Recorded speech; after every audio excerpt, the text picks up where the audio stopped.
Let's begin with prayer. Yes, please. Gracious Father, thank you so much for today. Thank you that you have brought these people into this room with a heart and passion to be your hands and feet, to fulfill the scripture that you breathe into us, Lord, that we can go out and serve others. Father, I pray that as we teach one another and we share, that you will open the eyes and the heart and reveal what it is you have for them to do on the street and how to respond to those that sometimes don't answer the way that we think they should or the way you want them to answer, Lord. But Father, teach us to love them in spite of it. Father, let us come before you and surrender in the name of Jesus Christ. Amen. Amen. Amen. So I got grass on my head, so it tells you I'm street level. That's definitely my key. But like I was saying, it's an honor for me to teach people how to love people. If it wasn't for love, I wouldn't be here. I'm probably dead. And there's probably hundreds of other people in the city that would be dead too. Because people have given up on them, and they need that second chance and redemption. Meeting people where they are at, with mental illness and depression and anxiety, with the social stresses that we face in our community, it's hard for people, especially with a pandemic. We're running out of money. A lot of the agencies are struggling with staffing issues and everything else. And one of the biggest things that people really don't wrap their head around is the average age of a homeless person here in Lansing is 9 years old. 9. There are camps of kids that live outside all of the time. Foster care dropouts, runaways. We had a young woman that was kidnapped that came to our hotel. And because some quick thinking, we were able to reunite her with her mother. She was only 16 at the time she was abducted. She was 14 years old. So she had came to our facility, and this is why we preach this following the system of documentation, because she put her name, her real name, on her homeless ID, which is a federal issued ID card. When you are homeless, you can get it to get your license, your birth certificate, get into services. And I Googled it, and there she was on a missing person poster. So we literally contacted her mom in Wisconsin. She was from Wisconsin. And it was her. And we called the state police, and they came and saved her. And it was just those situations. Over the last probably 6 years, we found 11 people that were missing here in the city of Lansing using the documentation that the city issues or that the government issues. This is why it is most important that we get them their documentation free, costs no money. Some people are afraid to get documented. They're afraid to get their license because they got troubles. Everybody has those. But we have to realize that people are going to have a mental illness and felonies, and people are going to be drug abusers. People are going to be alcoholics. I was an alcoholic. But we have to meet them there. If we're ever going to change them, we have to meet them right where they're at. We got to love them there. And one of the biggest things is taking you out on the street outreach, taking you into camps, and letting you see exactly what it's like in somebody's living room, somebody's bedroom when they're outside. Because there are about 170 camps in the city of Lansing. Back in 2017, I think it was the last time I see the documented map. There was like 172 camps in the city. There are a lot of people that are homeless in Lansing, probably about 4,500. So we're going to get into this paperwork. First thing is how we treat people. When we're going out doing street work, I'm going to get a packet too. That way I can go along with it. You got an ice for them? Bring down. What we really need to do is dissect the system, because learning the resources that people face, if you're an alcoholic or you're a drug addict, what resources there are. And we did, your leadership team, a big, 60-page resource book that we have created over the last couple of years. So, and inside your packet, you're going to find things to take notes, there's paper in there. But most importantly, let's go over documentation first. When people are out on the street and they don't realize what's going on, they don't know what they need, the very first thing that they need is a homeless ID, the federal identification card that you get from Blue Cross or Capital Area Housing Partnership. That ID can get them into the Social Security office. They get a title for their car, and it's free, but it's It also gets them food and shelter and everything else, but it gets them guaranteed HUD funding to get into housing. I'm sure you've heard of Section 8 vouchers and things like that. When you get a homeless ID and a homeless verification, which we see the form in here too, you can get what's called Category 1 homeless. Category 1 homeless is the top of the list to get into HUD funding. So if you have someone that's living out on the street, you want to get them certified, you want to get them documented so that they can move into the voucher system or move into the low-income housing. You're at the top of that list when you're homeless, if you're outside or you're in a shelter. So the homeless ID, you can get it fully crossed. The next step is your homeless verification. Only shelters can give this out, or a PATH team member.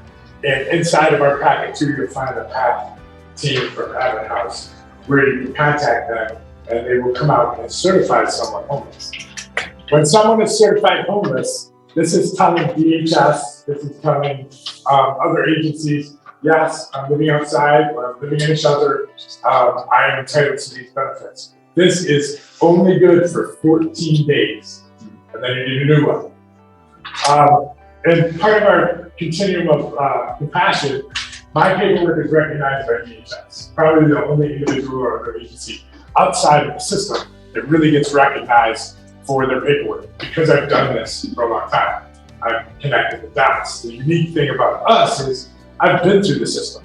So when you get the homeless ID, you get your verification, you get on a list of housing, sometimes you have to go into transitional living. Sometimes you have to go into it's like a depository or warehouse living where you have to live in a shelter or you live in a group home. I lived in transitional living until 2007, I think. And my son was just born. I remember my son was just born. I was in this place and it was small. And I remember writing on the fridge, "This is just my temporary home." And it was bad. It was bad. And I have been in shelters and I've lived outside. There was just a lot of people that were there that weren't very safe. But nobody loved them. And that was the thing. Nobody loved them for where they were at. So after I exited in 2007, it's almost like they stopped using this paperwork. Then I come back into the system in 2015 and I make my own paperwork and they're dragging behind. And right now, this is probably the least used documentation in the city of Lansing. It needs to be the most used. So pressing when you're homeless, you need to get your homeless ID, you need to get your verification. Those are the two most important things when you're outside. Besides staying warm, besides eating every day, we need to get people documented. Because that's how the system gets its money. Even though I'm outside of the system, I want the system to make as much money as it can so that it can progress and help more people. That's the whole goal of social, programs, is to help more people. So even though I don't agree with everything that they do, or I don't approve of everything that they do, I want them to make the max amount of money so that they can help the max amount of people. That's just how I see it. And then I just give them healthy nudges. I'm sure if some of you guys follow me on Facebook, you see every once in a while I give the system a nudge. I'll let them know, hey, maybe we need to do this. Maybe we need to take care of this. Because right now we are in the midst of a housing and shelter crisis that I have never seen before. This is worse than the 08 crisis, when people lost their pension funds and people lost their housing, they lost their jobs. There is so many landlords that are not renewing leases right now, that are making people first-time homeless. So these efforts, learning how to help people at the street level, is going to be the most needed thing in the next year and a half. Because in the city of Lansing, even though we have about 400 beds, you think about the 5,500 people that are outside right now. On an average night, there's around 1,000 kids that are aged between 9 and 14 that are sleeping outside or sleeping in cars with their families. Largest demographic growing here in Lansing is families. And when you're in a shelter, you can only have so many people in a shelter at once, in a room at once, in a family room. There's only 7 family rooms that I know of in the city of Lansing. But the other hard part that many people don't know, if you are a single mother or a single father and you have a son that's at age 12, they go to the adult shelter by themselves. That's why many families don't do this. They don't go to shelters. And that's why hotel programs are really, really important. Keeping families together. We can't build foundation if we got people 7 miles apart. We just can't.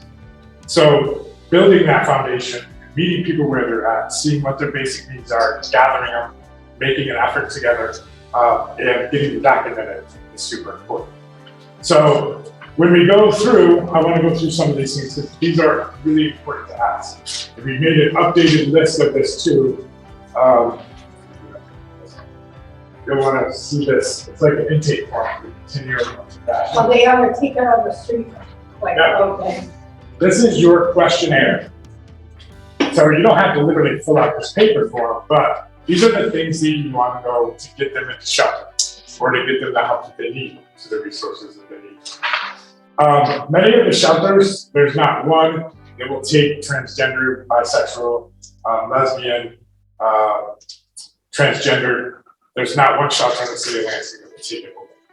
A lot of them will turn them away. And we don't agree with that. Everybody should love everybody. You know, and I sat down with one of the biggest shelters in Lansing. He's a Christian, and I told him, I said, when Jesus fed the 5,000, you don't see him praying, making the people pray. He prays over the food, and then he feeds them. That's how it's supposed to be. That's how I see it. So I told him, I said, you know, the biggest thing that hurt me, because I wasn't a Christian, I was the farthest thing from God that you could ever see. And I sat down at his table at a shelter, and I'm going to eat, and they said I couldn't eat, so I prayed. And I was like, I guess I go hungry. And there was no problem with that. I didn't eat. So I never went back to that shelter ever again. And to this day, when I sat at the same table with him, I remind him, remember that time you didn't let me eat. Remember that time. But now here we are sitting at this big table, and all of us are eating. I just want to get that message out to their leadership, because it's important to love people, no matter what their situation is. So let's get into this intake. So you want to get the basics of it. You want to get the client's name. You want to get their date of birth, but you also want to get their current city.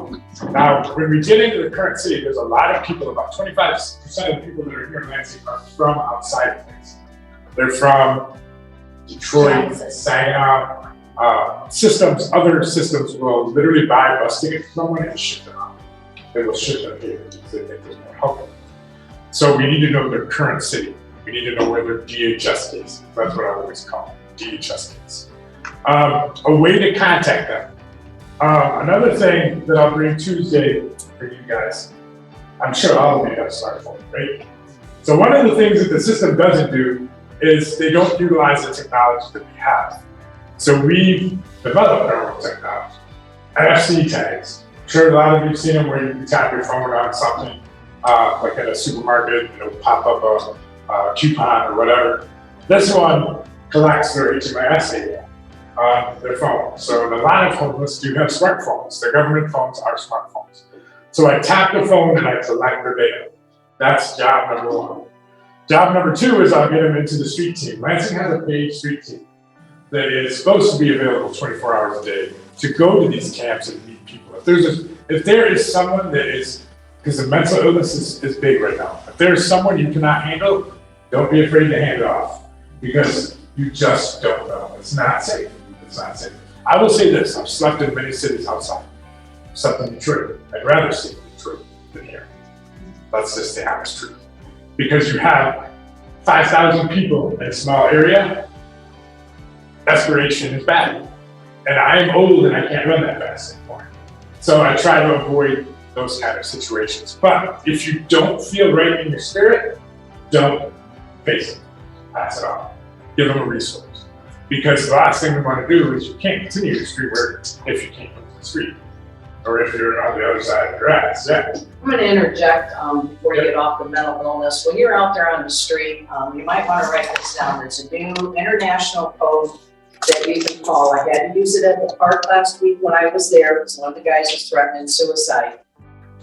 And it's 988, just like you got 211 to get supplies and help with, and you got 911 for medical help. This is 988. It is a new mental health line where you can call them.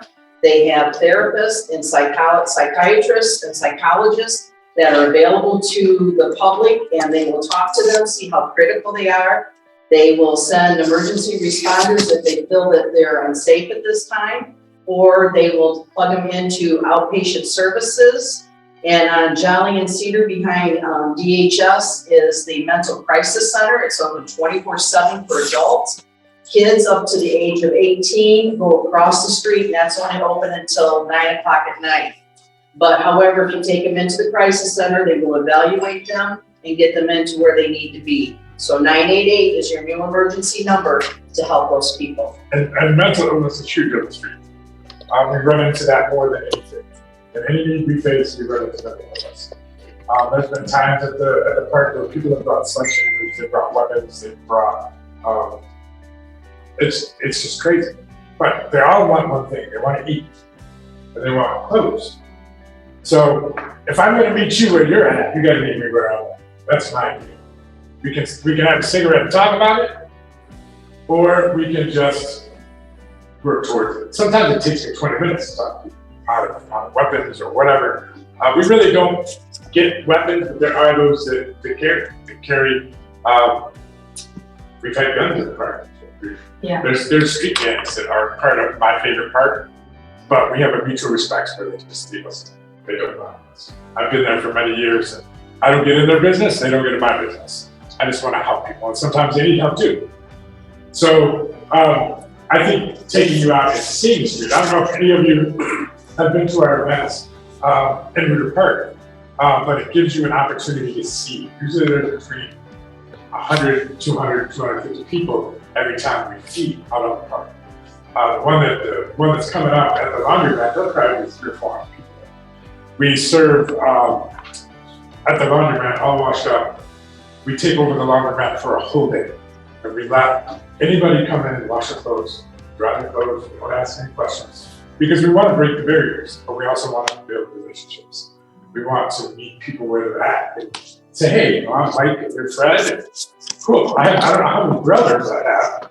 I can tell you that, I got a lot of them. We got a lot of sisters and a lot of moms, but there's only one big mom. I'm sure you've heard that Kung Fu Fighter song where they said the big boss. You know, here comes the big boss. He was singing about her, I think. Yeah. So, I'm not afraid of people. yeah, and that's Lansing's mom. And so is Linda, because there's so much, there's such a wealth of resources. Her number is in every pocket of every homeless man, or every homeless woman, or every shelter. If you need a resource, call my mom. Oh, 211, they got my number. And that's what the shelters do too. If I make a bad, they call my mom. It's probably the weirdest thing. I have to sit at a table in front of all these people with big, responsibilities. I'm like, man, did you have to call my mom? Did you have to talk to my mom first? But it works for them, So when we go to the park, I'm going to give you guys all a card for HMIS collection and also for the street team. So you can tap on your phone anytime. You can see my notifications blew up every day, but let me see if I can clear it off so I can show you what it does. When you tap on it, tap it on your phone, it brings up a link like that, and literally all of the street team numbers are right there. And then I can just easy copy and paste it, give it to them or show it to them, give them a screenshot. That way I'm not digging through 600 numbers. I have everything I need. But the same thing with the data collection. It'll come up on their phone as a web link, and then it has a simple Google form that you can fill out so I can get in touch with you again.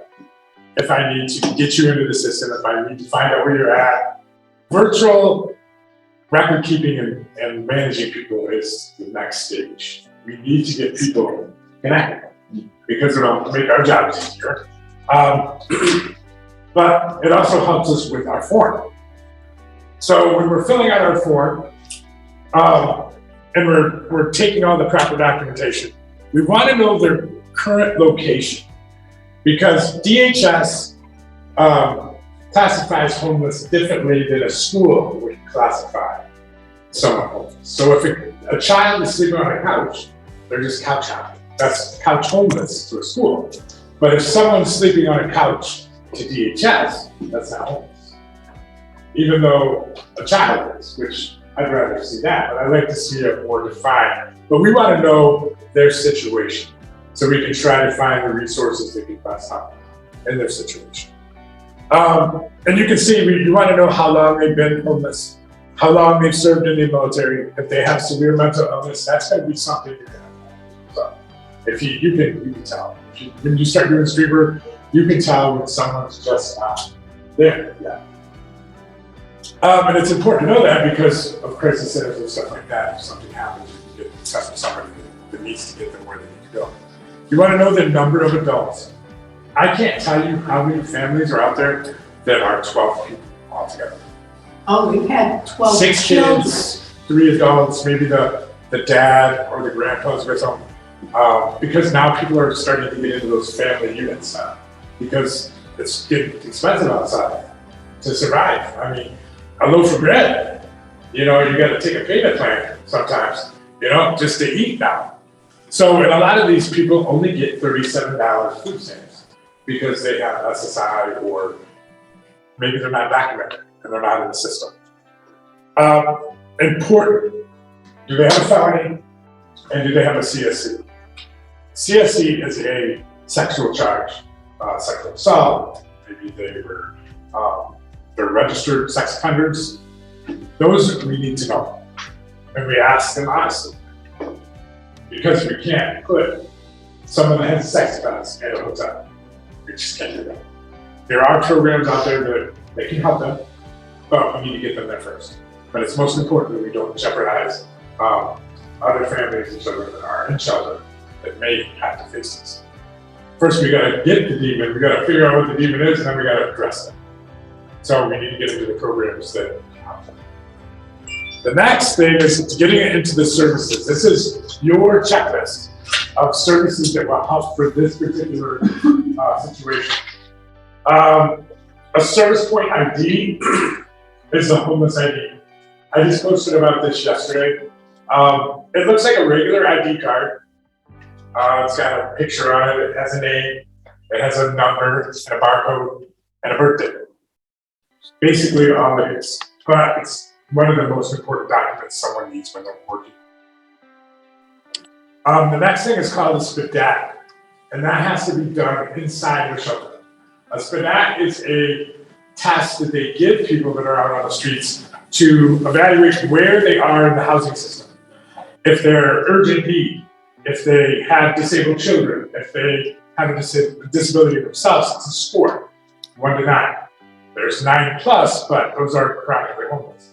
Usually families are 1 to 4, and then that's rapid rehousing, which is a program where they get 6 months of your rent from a shelter. And then 4 to 9+ is permanent supportive housing, which is more so a permanent place for someone that is chronically homeless or has a history of homelessness. Helps them with more wraparound care. And that's important because when you're out on the street and you're working with people, you have to build relationships. I know people that I helped 10 years ago, and I see them out on the street. I'm a face person, I might not always remember the name, but I know those people. Some of those people I was homeless with, like Cookie.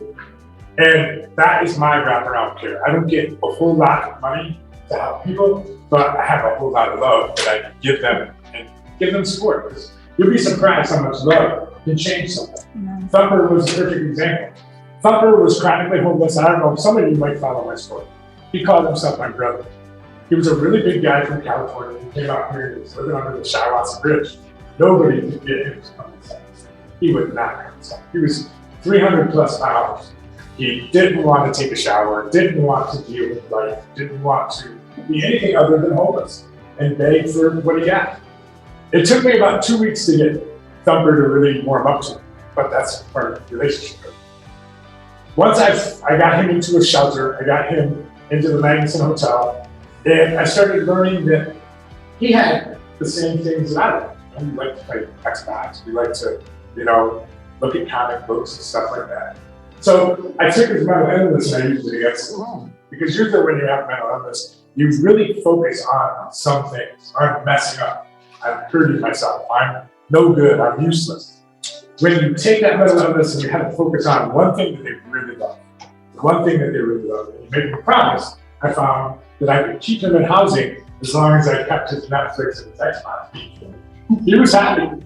He stayed. Even when the agencies said, oh, this wasn't going to work, we tried to put him in housing, blah, blah. Thunder was in housing until the day he died. Yeah. From that last day. And all I had to do was pay $9 a month. $9 a month. The cheapest home health care plan I ever had in my life. But it made him happy. It gave him love. It showed him that he was a part of something. It made him focus his mental instability on something stably deal with. And it helped. And I tell this to them all the time. Give them a purpose. We took people at the Magnuson Hotel that had no purpose, turned them into groundskeepers. Gave them a paying job, helping people when they came in and were homeless.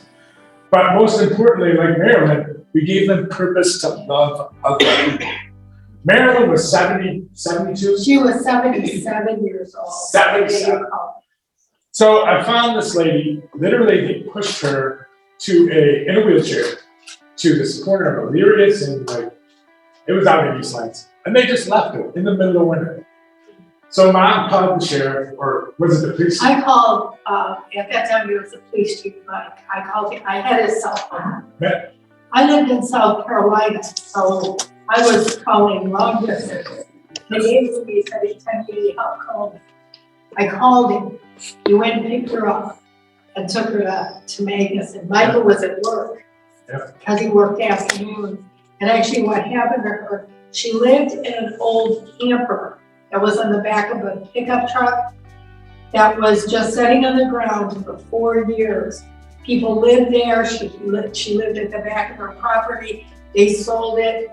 It was in November, when new people had bought it, the leaves were gone. They realized she was there and it was tarped because it was in such bad shape. For 4 years, she had no heat, no water, and she her lived in camper a roof was like caving in.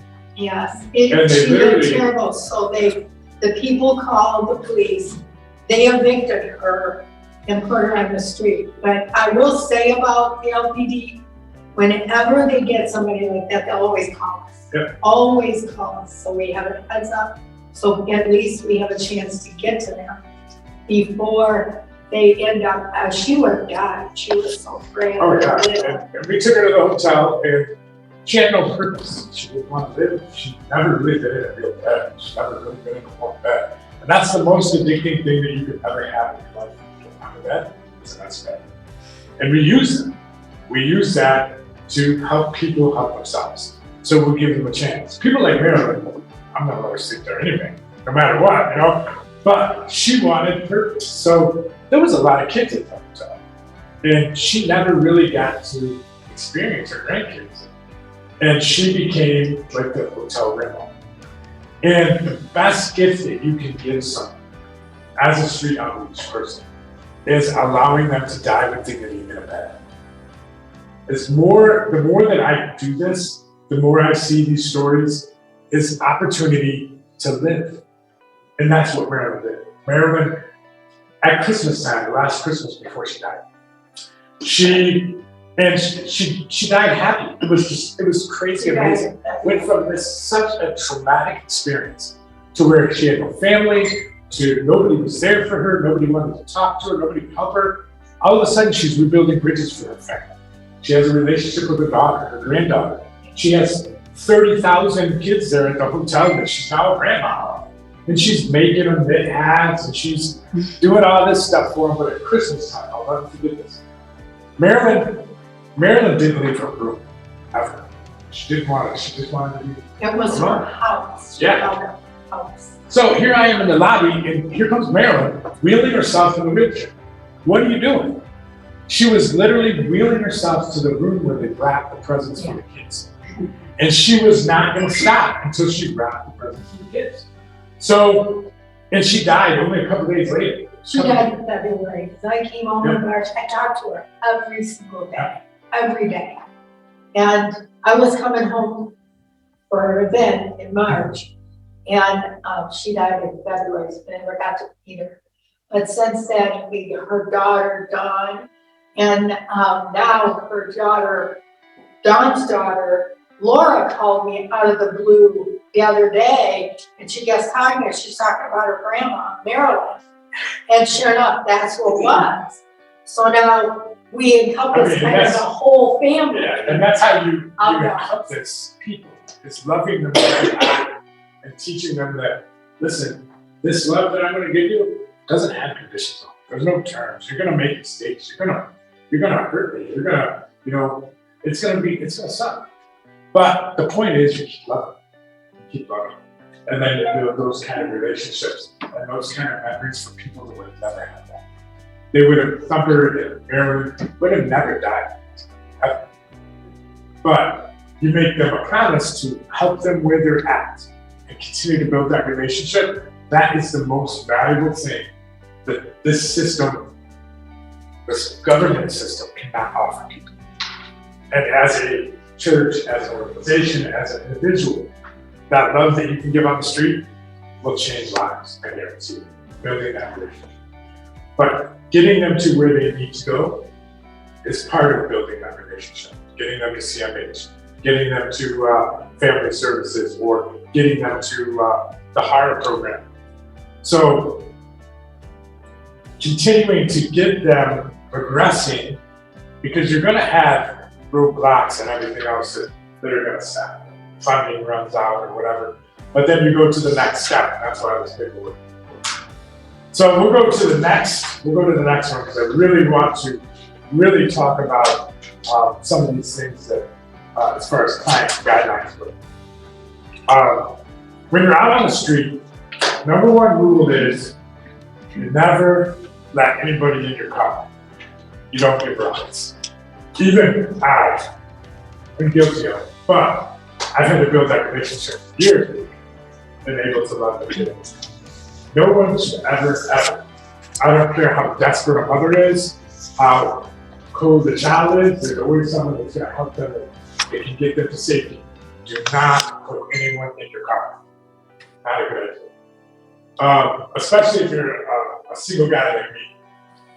We always go in groups. Always have two people with you. Because there's usually more women out on the street than there are men. We want to make them feel comfortable, but we also want to be safe too. We want to make sure that, that they're not telling the cops that they throw insults at me or whatever. Always go in groups when you're a single man. And when you're a woman, yeah, you should have it. But at least two people when you're helping people. Don't confine yourself. If you're in a campsite, when we go on the street walk, I'll show you. A lot of times when you get under a bridge, you can get into a wall, and there's a group of people under there, 10, 20 people that are sleeping under the bridge.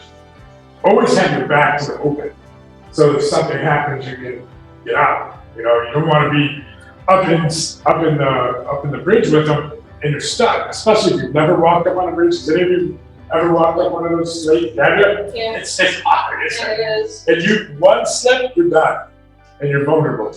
So never should go up on one of those embankments, ever. And you should never because there's a shelf up there that you can sleep. You should never, ever approach anyone up there by yourself with somebody else under the bridge like that. Ask them to come down and talk to you.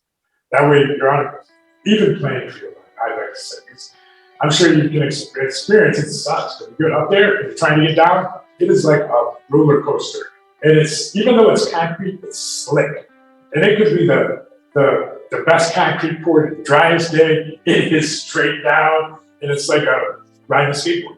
You can break your ankle or whatever, but be safe when you're out. Two, when you're meeting someone, always try to evaluate with simple questions. Give them your name, try to get their name, learn their story, try to be real with them. I mean, tell them what you're there for, ask them what they need help for. A lot of times they're going to ask for food or clothing, and maybe you'll be able to provide that. But maybe you won't. That's why this documentation is important. so you know where to send them. Because you're gonna find the sad stories. You're gonna find people that are just so deprived of love and food and shelter that they're on their last hope, literally.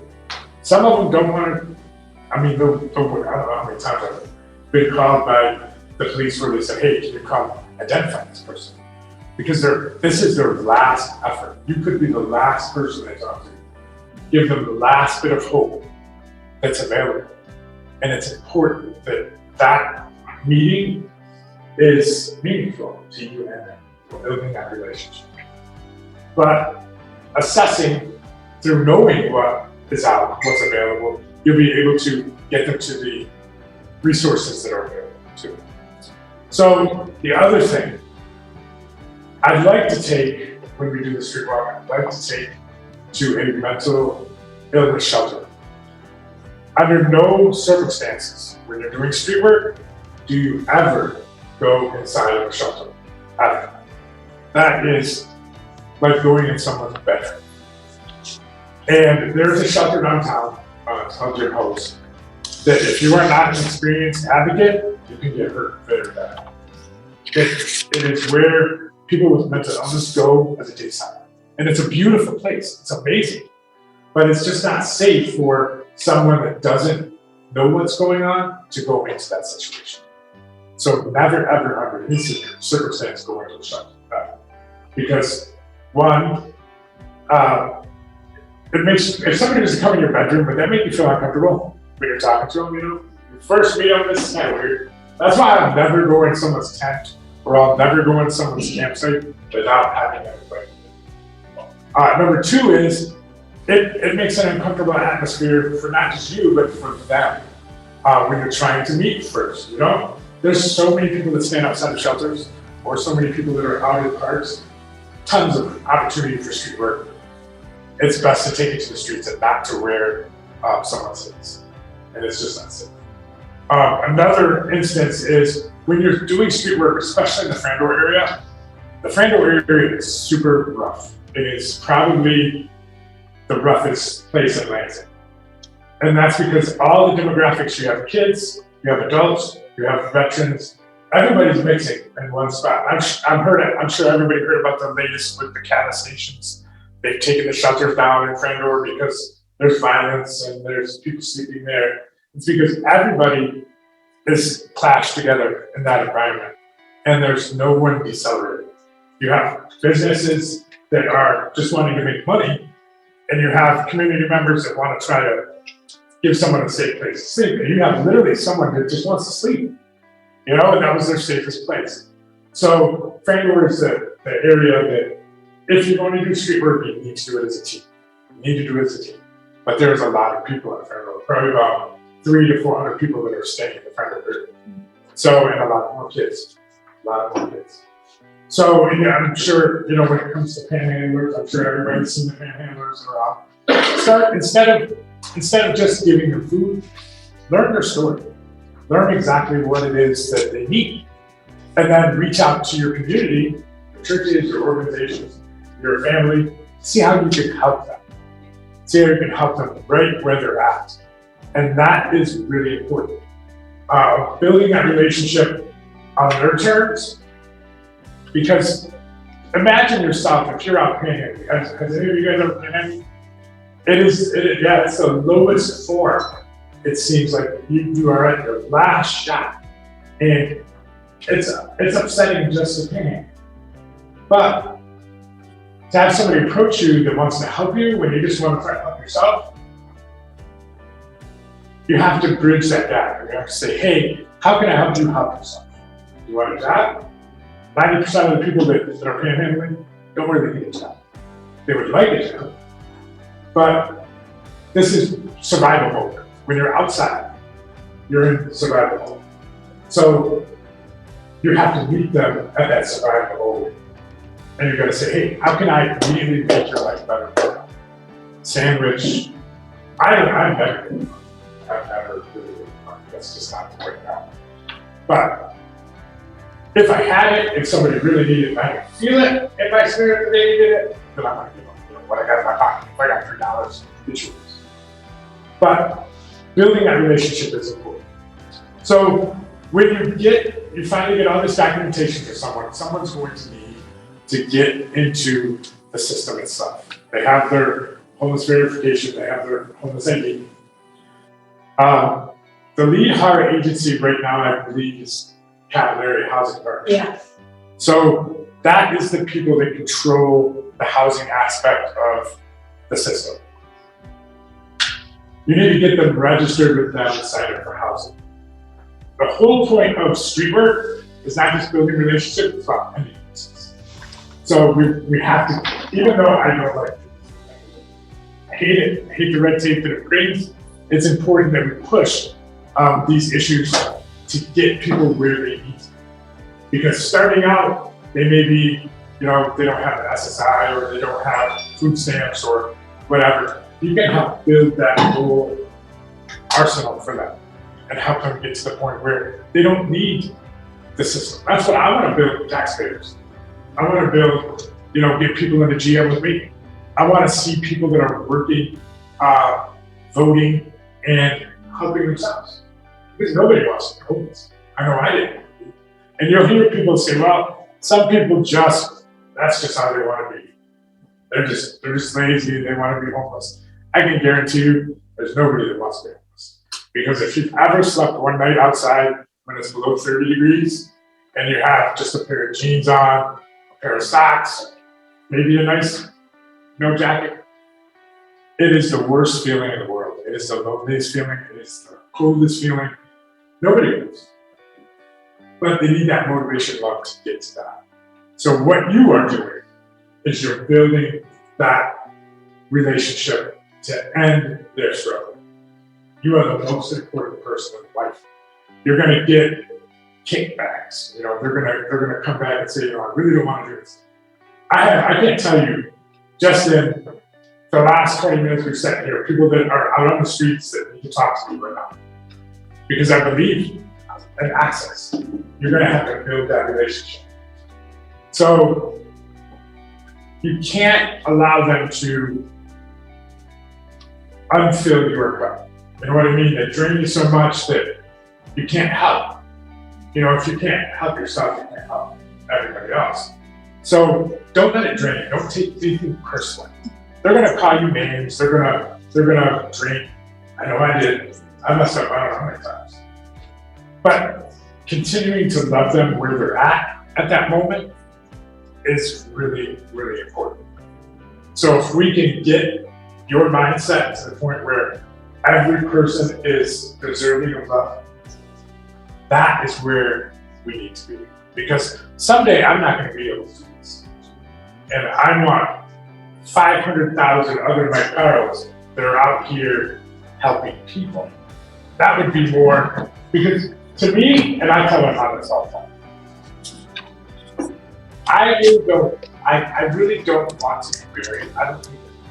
My soul is the most important thing. Put me in a garbage bag and throw me away. Because what I leave here, if I can't leave other people that can carry on and help more people, none of this is worth it. So I want to build people up. I want to make more people like me, other organizations, other nonprofits, and help people form their own nonprofits. Has anybody heard of Footprints of Michigan? Yes. You've never heard of Footprints of Michigan? Yeah, Footprints of Michigan was founded on a street block, doing street work. Literally in 2013 or so, I went on a street, I used to do street walks, and I really want to do it again. Where I'll take a group of people and we go out on the street. Geronimo seen a need during this street walk. He's like, man, there's so many people out here that need shoes. That need shoes. And literally turned around, Mike, where do you get your nonprofit? And last year he was nonprofit of the year. Yeah. That is just amazing.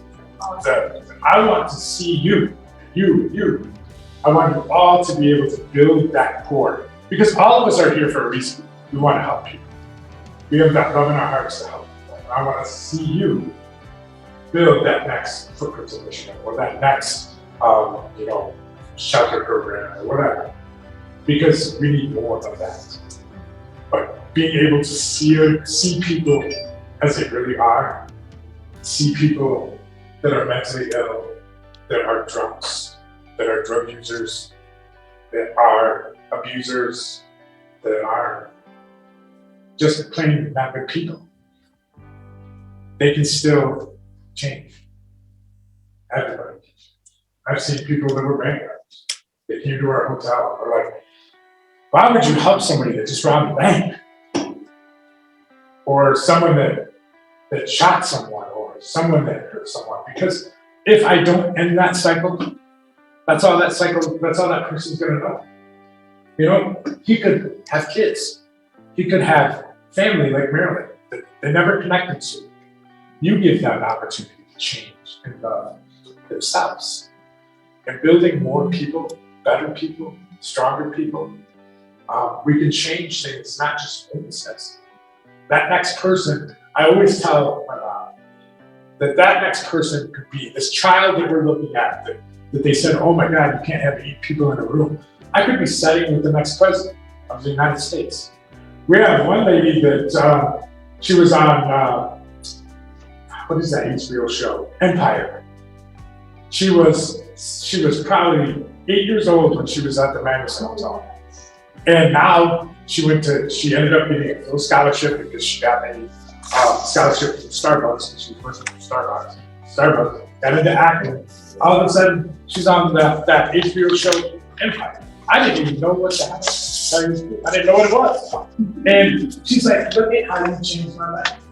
Look how you reached out. It wasn't even me you helped my mom. And her mom ended up dying of cancer, or something happened, but she continued to build that life. Just wonder if we didn't help.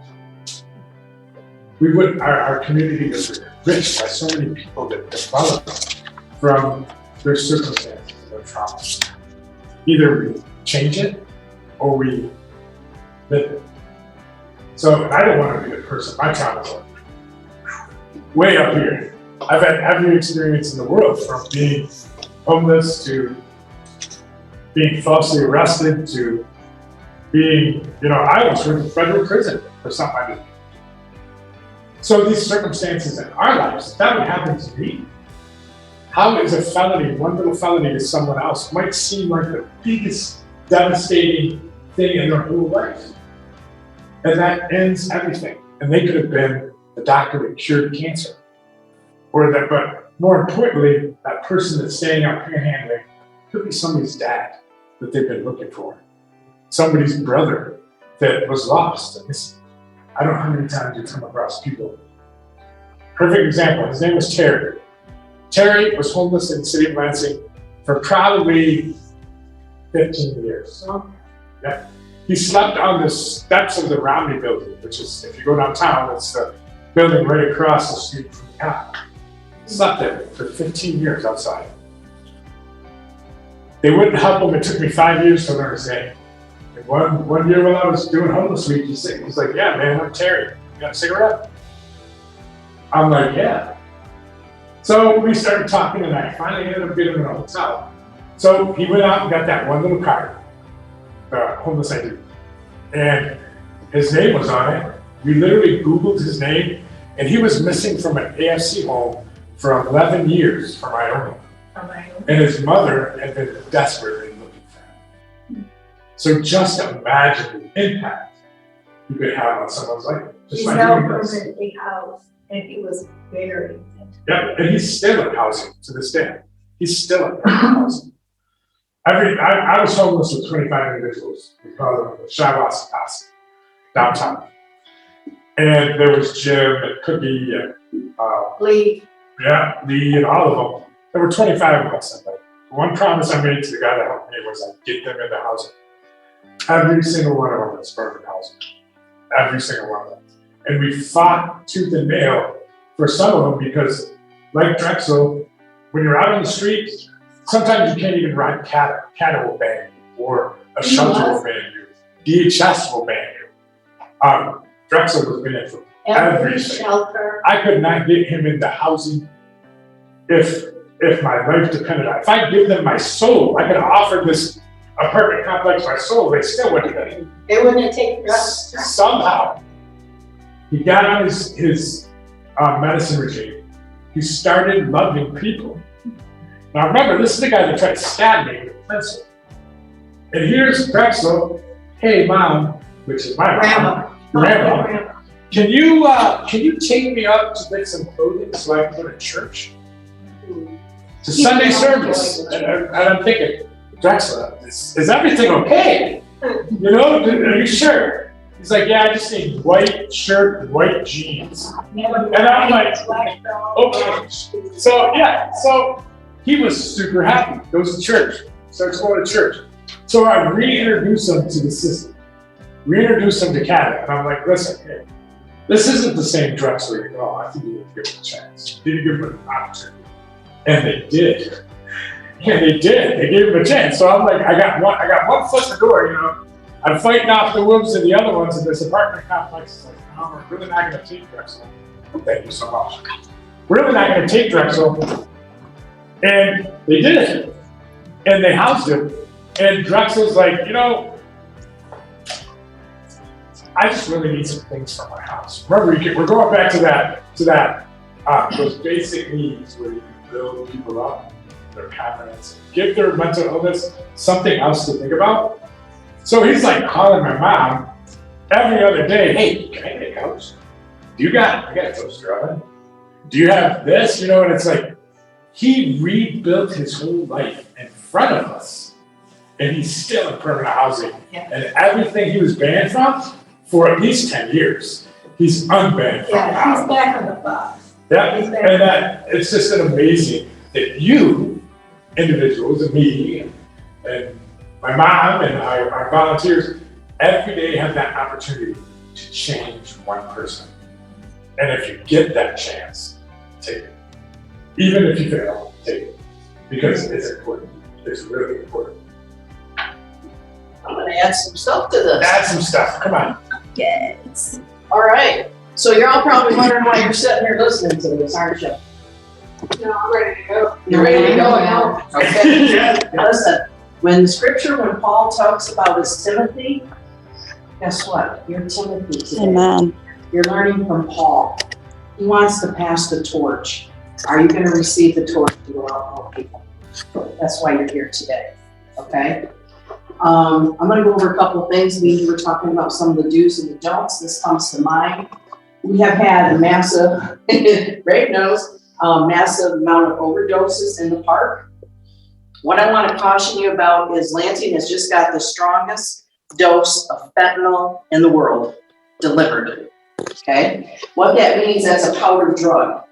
And so when they snort it, or they put it on a spoon to, take it up their nose or whatever, they get the dust particles on them. We have lost a paramedic in Owasso. We've lost one on the Lansing department that when they did the rescue and they had it on their glove and pulling the guy out of the vehicle, then they just kind of went like that, and guess what? It's that potent. One little bit of that powder can kill 500 people. Okay? It is very, very potent. They're also finding in Sparrow, I come from a medical background, at Sparrow, they cannot revive these people with Narcan. It's taken 3, 4, 5 doses of Narcan to even get them to come back, to even have a pulse. So this is how strong it is. So if you have somebody that is overdosed in the park, please make sure that you're cautious, that you don't touch them. Make sure you have gloves. I gotta put that out there. It's very, very serious right now. The last week we were in their park, we had 4 overdoses from the fentanyl. 3 out of the 4 did not make it. So it's very critical. Make sure, grab me if I'm in the park with you or whatever, or somebody else that's medical trained. Just get on your phone, dial 911, let them handle it. Just be safe because it'll take you. Okay. Across the street from us, which you probably don't even know, there is undercover agents that are there on the weekend. So they're available to us and they monitor the park. And so they know that we're there and they make sure if we need any staff there, that somebody's there. And sometimes we even have them walking around. So you won't know who they are, but they're there. So you feel a little bit safe. Anybody here carry a CPL license? Okay, I recommend that you do not carry in the park. 2 reasons. Number 1, it's permitted underneath us, okay? Number 2, you don't know if you're carrying and somebody else, you pull on them. We're dealing with a lot of stuff and there's no guarantees. I really highly recommend, you're protected, you're safe, we're being watched, that you don't carry in the park. Because you'll see that. I mean, there's that one lady, she carries a cool 45 or something, right on her head. Yeah. And she will open and let you know she's got it. I think she's a crip, isn't she? She's a gang member. she's crip. Yeah, so, and there's gangs. You might not think that there's gangs here in Lansing. There are gangs in Lansing. Woods is across from Mount Hope downtown. Mm-hmm. They're everywhere. Linda, when you say park, can you let them know what park you're talking to? Rudder Park. Rudder Park, right downtown. That's where we do a lot of our events. Yep. And the reason we picked that park is that's where I was homeless. So it's like my home park. That has sentimental value. It's always been a rock park, but it's the one with the big fountain in the middle. It's the only park in Lansing with beautiful water. And it's a main thoroughfare for the whole. But a lot of the gangs know that we're there to help people, so they back off. They're not in there. They usually are in there Friday night. So they usually know we're coming on Sunday, sometimes on Saturday, and they're really good about being out of the park. Occasionally one might walk through, but nothing to worry about, okay? If you do decide you want to carry, okay, I'm going to educate you on safety parameters. If you feel that you're going to have an altercation with somebody, make sure you have them step onto the sidewalk. Make sure you're having all the confrontation on the sidewalk, because the sidewalk is considered public, okay? If you're on the grass, it is part of the city of Lansing, but if you are on the sidewalk, it is public. So if it's in the public, then you are protected as a CPL, as you'll know with your CPL carrying, that you're more protected to be on the sidewalk than you are on the grass. Just a little note that we ran into that before. I had a guy that would not come off the sidewalk, and he cussed me up one side and down the other. And how many here know about a religious spirit? Anybody know about a religious spirit? Okay, he had a religious spirit, and he was going after Pastor Willie. And I'm walking along beside him because I don't want him to get to anybody. And he's also in a lot of volunteer spaces, just nasty, ugly. Dave. And so anyways, he would not come off the sidewalk.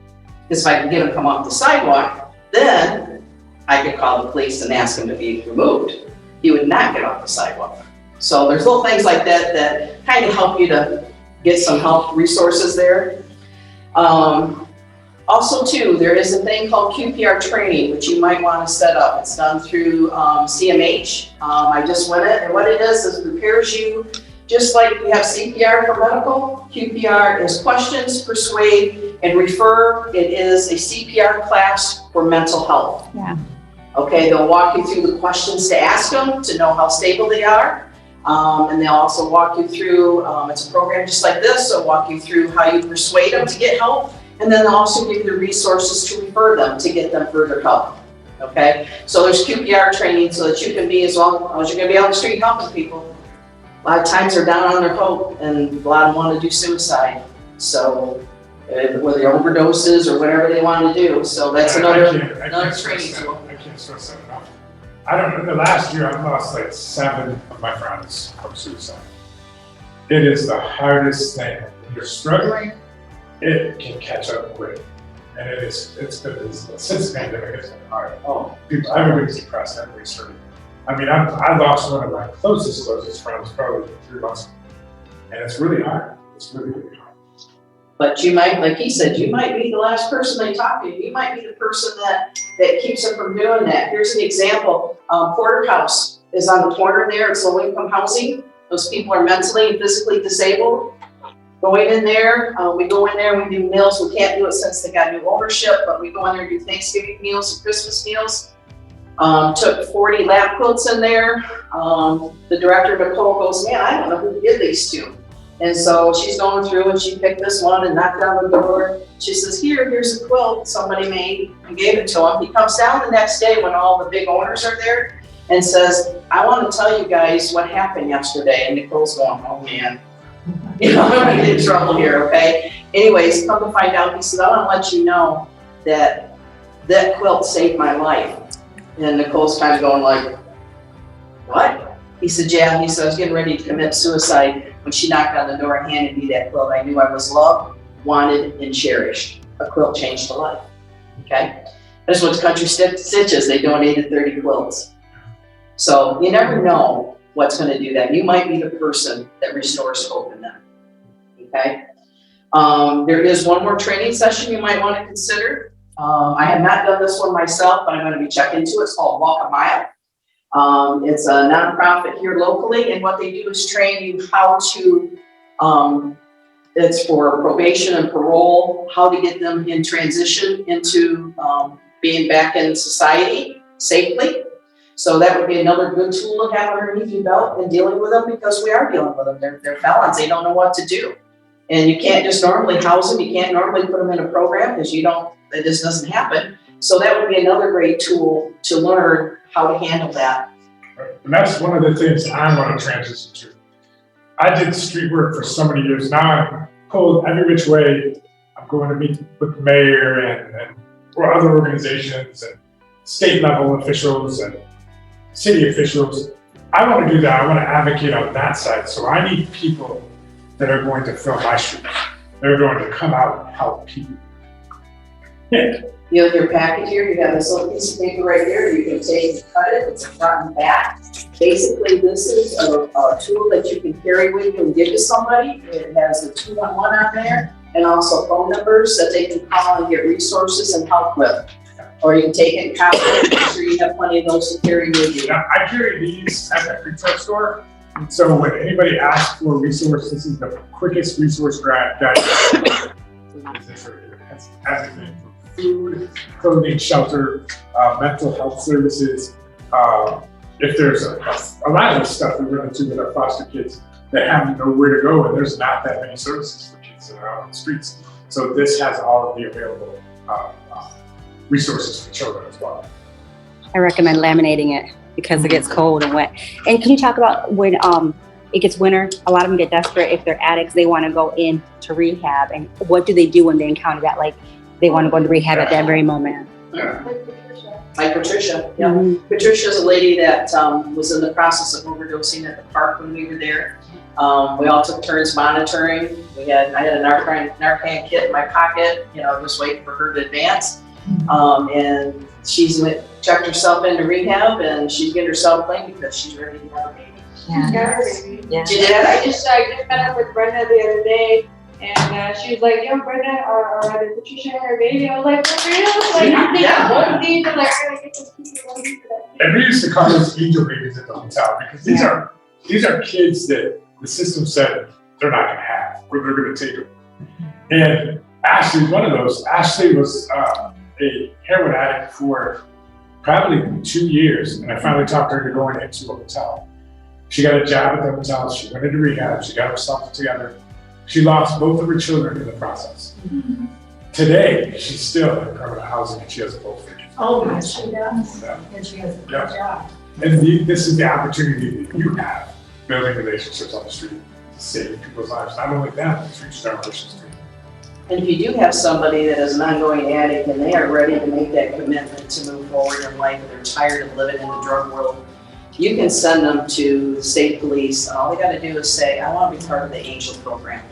Okay, but the key word, the first thing that has to come out of their mouth upon entering that building is, I'm here for the ANGEL program. You got to emphasize that.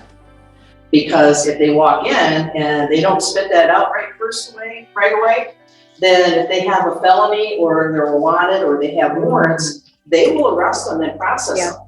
But if they say ANGEL program, There's a covering. there is no charges, and they get them home. Yeah. So they can Up to approach 18 months. the state police or call the state police and just Yep, state but it that. has to emphasize ANGEL program. They're surrendering herself to the angel.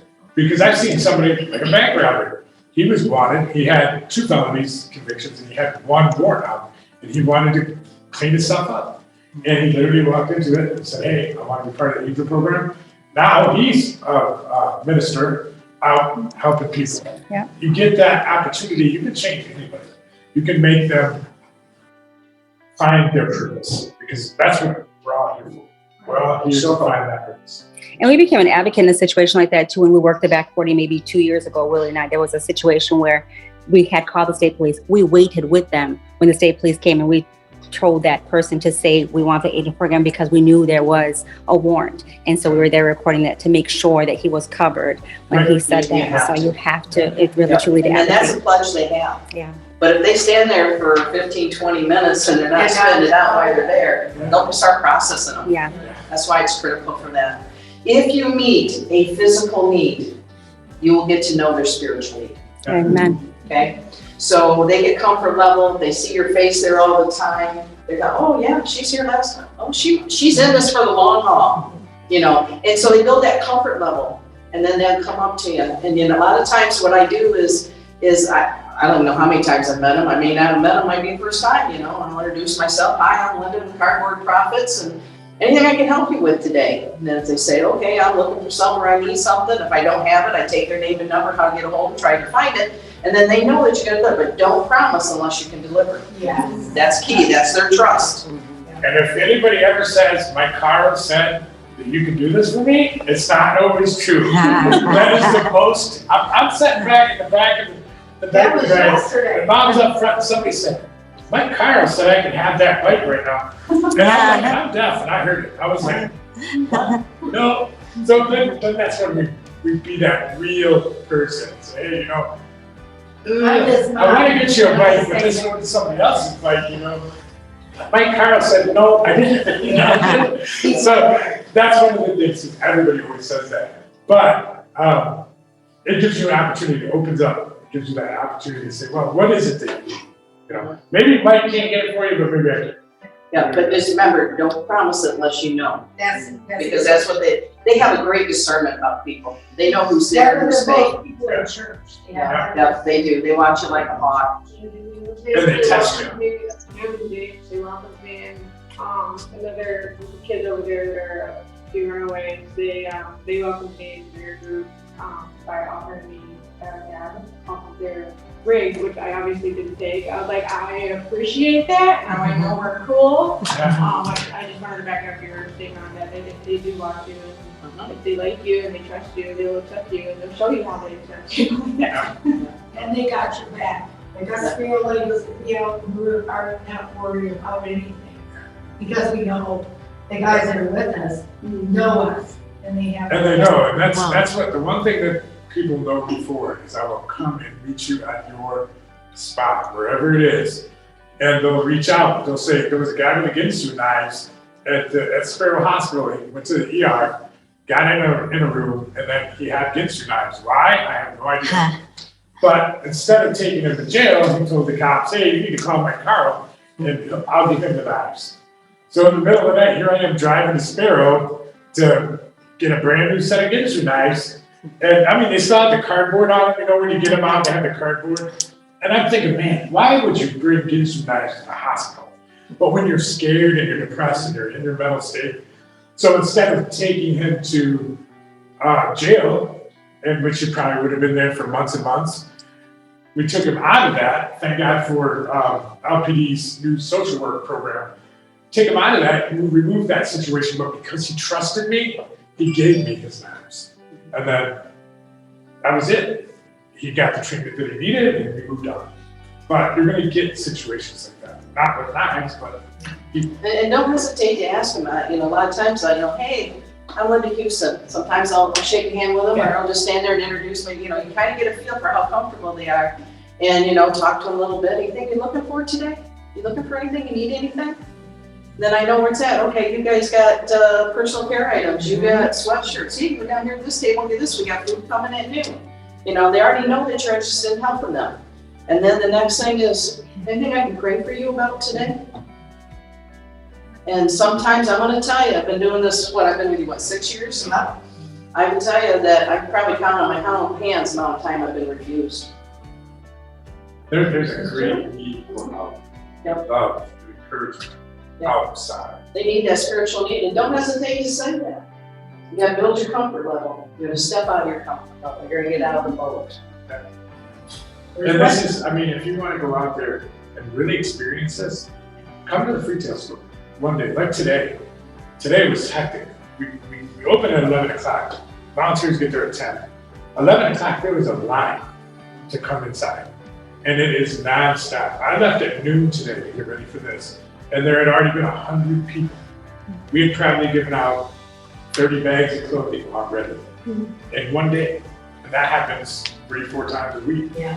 So to really get that, because it's street work right there at a different level. I'll go out and look around and pray with them, Yep. you know? More than once. Oh, yeah. Here's a pair of jeans. The one thing that I learned when you're out on the street, this is the best advice I can give. Jeans are the hottest commodity, but it's always hard to tell what size jeans people are. So if you take a pair of jeans and you grab it by the waist and you put it behind your neck, and if you can fit it around your throat, your neck, you can wear those pants. I never do your that. waist. Yeah, I never do that. So here I am with like 52. So yeah, I've lost some weight today. Lost some weight today. So yeah, I never do that. So if somebody needs a pair of pants or needs snow pants, you can always measure them by their throat. Just put it around the back of their neck, and if they can touch it in the front, they can wear it. So that is the little things that you learn when you do street work with people. You learn this crazy stuff. Something I never thought I'd need in school. But, you know, in real life, here I am. I'm measuring my neck with pants. You know, and it's real life love right there. So One thing we need to remember too is like with the back 40, there comes a time when helping becomes enabling, and we can't enable. Right. We are there to help them. And this is what I tell Michael tells them, my mom's much harder than I am. And I am. I'll tell them when they meet me, I say, I am who I am. And if I'm mad at you, you're gonna be the first one to know. And I tell them, we can get through anything, just don't lie.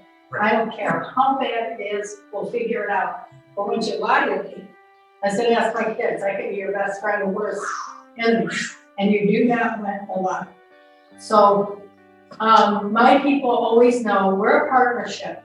I tell them what they need to do. And I give them a list every day. This is what I need you to do today. I check on them and I call the worker. So much so that Holy Cross will call Mike and say, will you please tell your mom to quit calling us every day? And you know, I'm in these meetings with important people, and they're like, I have to tell them, please don't call my mom first. Please don't talk to my mom. I know you make me mad at me. Don't call my mom. I'm a 50-year-old man. But what they do is Michael will tell them, when you do your job, she'll quit calling you. And that's how it is. We have found, because of the fact that you don't know what to do, I always follow up and I'll find out where they are every day. If I call them enough, it's like squeaky whip. They are gonna move because they want to get rid of you. Sounds good to me. So we'll get our people in housing 45 to 60 days, where some people are 72 years. Right. Yeah. And Because they just don't. that's what we're seeing in the system right now. People are staying in the system over 2 years. They're staying in shelters and in homes. It's roughly between 45 and 60 days to get into permanent housing or into a transitional living situation if you follow this documentation. There's a time frame. This starts, your homeless ID starts at time clock. Every time they swipe it, every time they use it, it pays the agency, but it also puts them on a time clock. They get their homeless verification, 14 days. Then they have to do a SPDAT within 14 days, which you have to be in housing within a certain amount of time. It's all about bylaws, rules, how to handle things, how the COC here handles things. But typically between 45 and 60 days into housing. But we need to make sure we get everyone done. No matter, I don't care who in this city says you don't need this paperwork, you need it. You need it. We'll push it. I mean, we are literally putting people, because we're not using this documentation. Perfect example. Lady almost had her baby on the street. Finally get her into public housing, and they put her in this, Lansing Housing Commission, put her in this house that had raw sewage in the basement. Just because you're poor doesn't mean you need to live in poop. It does not mean that. Plus she had bed bugs and. It was just a bad situation. But because she knows her documentation, she forced them into getting another HUD inspection. It failed the city inspection and it failed the HUD inspection. Just that one landlord affected 140 of his units in the city. That improved that one situation, standing up with documentation, improved 140 other homes that he didn't want to pay for. So those things are important. Documentation, get them in the system. And the system's gonna tell you, this isn't needed. You don't need this. But aftercare too. Yeah. Lots of times what happens in the system is they'll get them IP rapid rehousing. I think that's the biggest waste of money that ever was. Okay. Because all they're doing is changing an address. All you do is take a person out of the back 40 and stick them into an apartment without changing anything else about their behavior. All you're doing is giving them a temporary inside. And so in Preventing the 60 inevitable, days which is gonna happen. or 6 months, they end up evicted. Now they've got double trouble. Not only are they on the street, but they have an eviction. So now it makes it twice as hard. The one thing that we don't do here anymore that needs to start again is training for these people. Get them their GED. Give them a purpose. They need to be accountable. Just because they're homeless doesn't mean that they don't need accountability. They do. You know, if they want higher education, help them get it. They need counseling, get it. I want you guys to look at Grace Centers of Hope. It's in Pontiac, Michigan. They've been in business 75 years. It's state-based. Don't take any government funds at all. But I'll tell you what, we went and visited. They have 51 homes that they have bought from the city of Pontiac. And what they do is the first year they work on the people to get them where they need to be, but they also make them get jobs and they make them save part of their pay. The second year, if they're families, they put them into one of these homes and they require them to take care of that home while they live there. The upkeep, the lights, the gas, it has to look like when they got it because they totally rehab those houses. Yeah. At the end of their time, and they graduate the program, they allow them to buy those houses for $15,000. Now, it may be more now, that was in 2018, Yeah. but the point is the money they've saved is now a down payment, and they require one thing of them, and that's to live there for 5 years and not sell it. And the reason that they do that, in 5 years, they have a sustainable life. And like Pam, the pastor's wife, said to me, when we first came here, the city of Pontiac hated us. But now they love it because of the fact that they have changed people's lives and they have sustainable lives. And it was cool when we went and visited that. My mom's, was it your grandma? It was my grandma. One of the houses that they had in Pontiac happened to be, she had a rooming house back in the 50s and 60s when I was a kid. Pontiac Motors was there. So people would come up from out down south, lived in her room. She had a 9-bedroom rooming house. And they would work at Fisher Body and stay there during the week and go back south. Yeah, we got to go see the house. That was so cool. We just to did. see They that. stripped it down and got to see it was a women's and children's shelter while we were there, but it's waiting to turn into somebody's permanent home. And I know this part of this is boring. No. But when we get out on the street, that's the fun part. It is. When you start to learn. This part isn't boring because I'm taking the phone calls from the people that have been put in rapid housing that are about to be evicted and needing to know what to say. So I am literally hanging If you on have somebody in that situation, every week. there's some hardcore questions you really have to ask people. To move them forward, you gotta ask them some hardcore questions. You gotta step in it with them. Number one, what do you have for income? Are they disabled? Are they, do they have SSI? Do they have a job? How much do they have? Because with that, then you can also tell them, hey, look, start filling out your application with Lansing Housing Commission, Ingham County Housing Commission, because what they can do is they have availability, they can get into that if they have an income. And they will take it, once they fill out that application online at either one of those places, they will take them and get them set up for subsidized housing. And with that rapid rehousing program, that is a subsidy of shelters and other organizations where it's only good for 6 months to 24 months. So my first question to them is, do you have a homeless ID?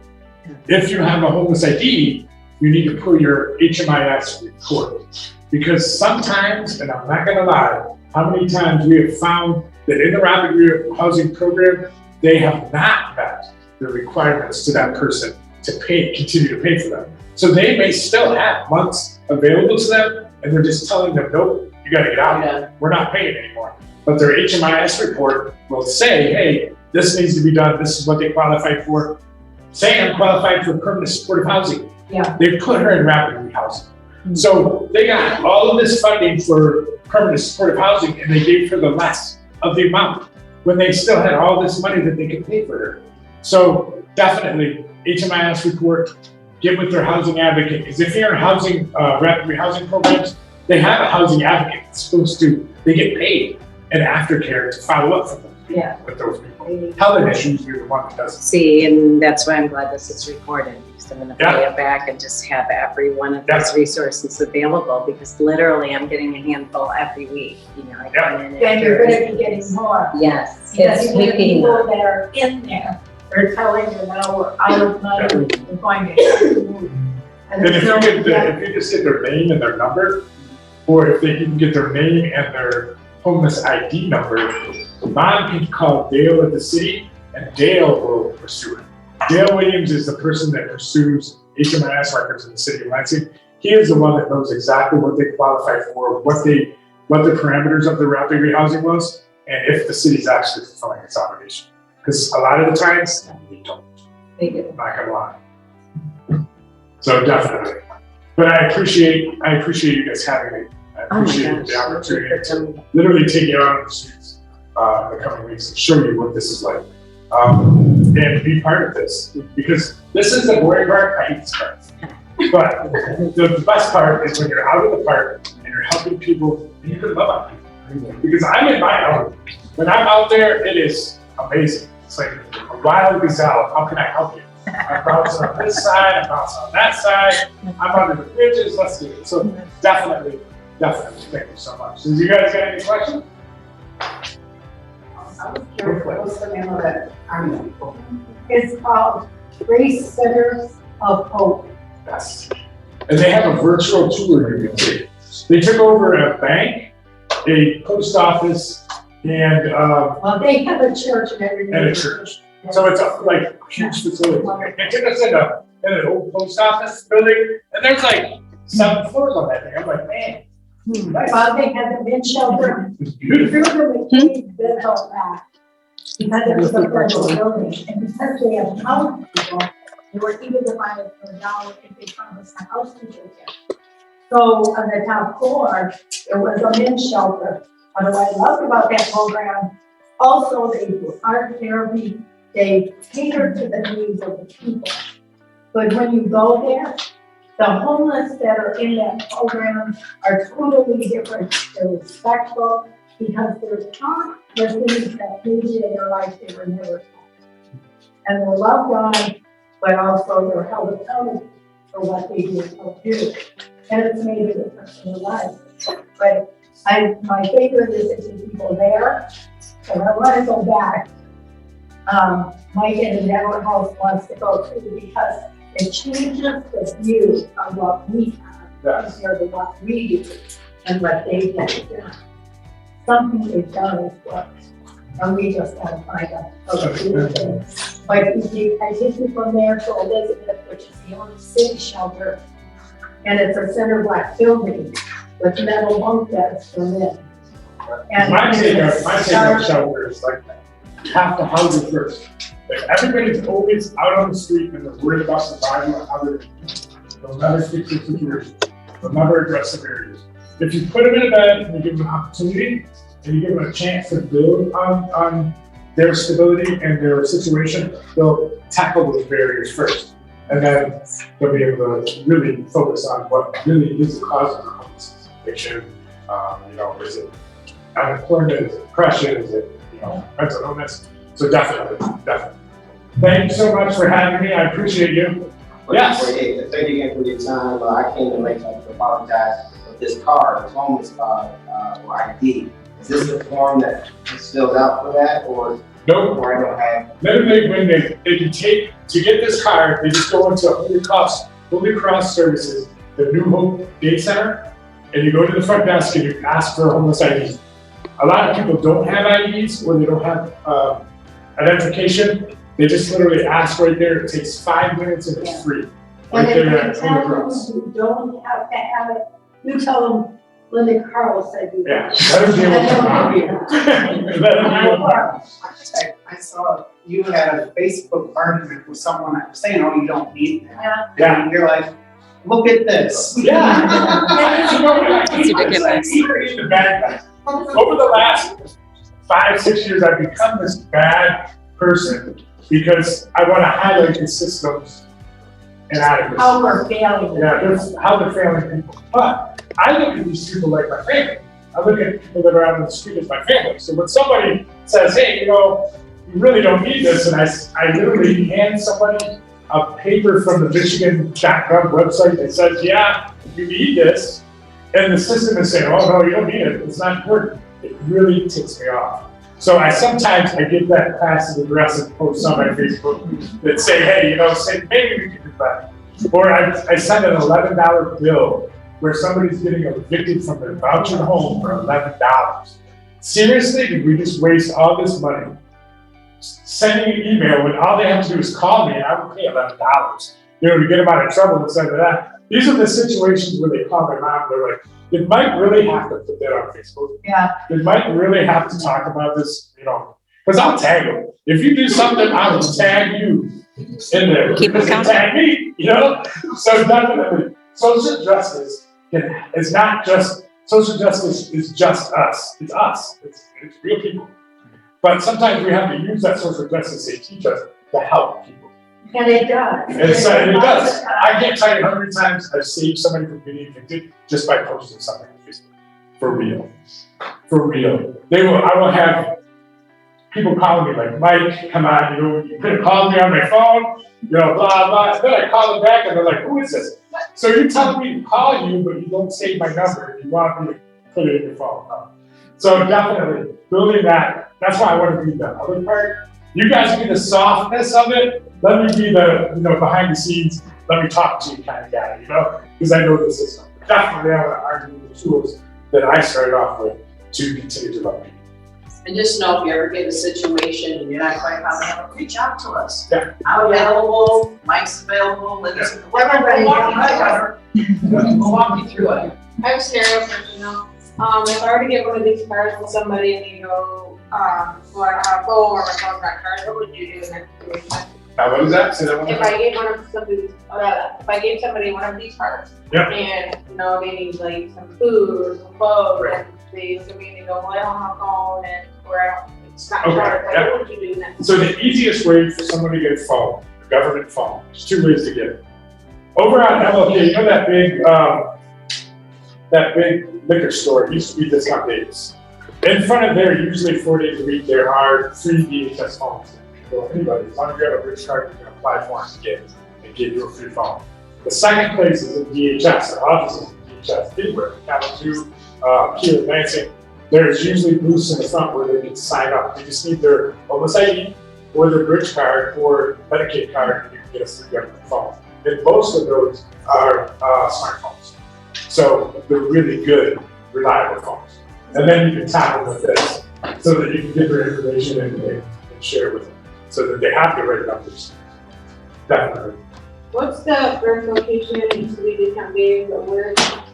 What is it? What? Sounds so familiar, where's that Discount Days? Is it It's on Miller? MLK Isn't it Miller? and Cedar. I believe. Well, it's Homes in Cedar. Oh, it's Holmes. Yes. MLK runs this way, Cedar runs, yeah, so it's Homes in Cedar. Okay. It's right by the, Oh, I know where you're at, yeah, I know where you're at. yeah, it's like it's like a liquor, yeah, it's like a liquor store. It used to be this company. I drive by that, and they're there like 3-4 times a week. Yeah, it's like a big liquor store. But for some reason, that's where you get free government phones. It's right at the liquor store. So I'm sure Bob would like that. No, Me, not really. I'm But that's how I get it from. But when you're out on the street, that's how you tell them, hey, you know, it's at the big liquor store. Everybody goes to the big liquor store. Yeah, or DHS. But DHS is not taking homeless persons.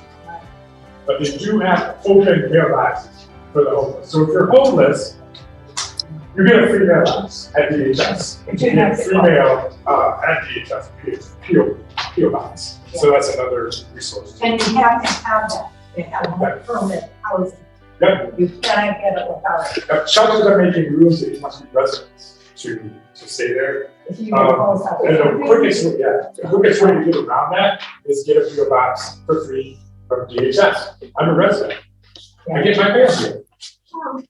I hate the red tape, but I love the loopholes. Because it's good. So you just gotta look for those things and share it with the people that come. So, because that's all about, we're all in the same game. We're all gonna die someday. We're all gonna suffer and have hurts, but we can make it better for each other. We can. In one And way it's or about every group working together. There is no big eyes and little U's. Nope. It's all of us learning All of us. together and putting the skills and the things that God has called us to do. Stay in our lane Right. and everybody do it. Can you imagine how many people and how many lives we can And that's what we're building. I I started the first community funded hotel program in the country. And it was because the hotel programs the system had didn't work anymore. Now I'm building a continuum of care. And I'm going to force the system to change. I'm going to force the system to start helping people. So we have built the continuum of compassion that will do the same thing. We have an organization of churches that will come together to show the system that it can be done without their $45 million. Because we've done it before. We've and raise helped centers of more hope. people. We've signed more vouchers. We've helped more people. But it's not about how much we do, it's how we do it for people we love. So definitely, I appreciate you guys. Thank you again, and I will see you hopefully next, when we go out, we were marketing, go out, it's probably not so much my mom. She You probably won't does that. hopefully. She'll probably be in a chase car by now, but Yeah, you do that. definitely, thank you so much, Thank guys. you, Mike. Yep. Bye-bye. Thank you.